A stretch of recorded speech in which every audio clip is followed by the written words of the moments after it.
श्रीहरी जगत पिता दूर करीतो व्यथा ऐका सत्यनारायणाची कथा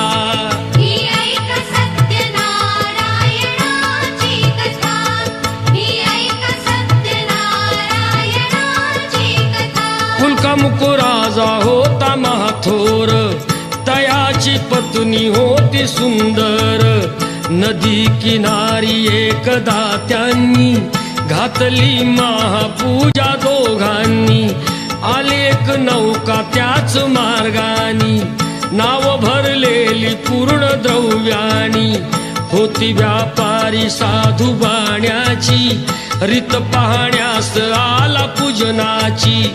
उल्का मुकुत्यास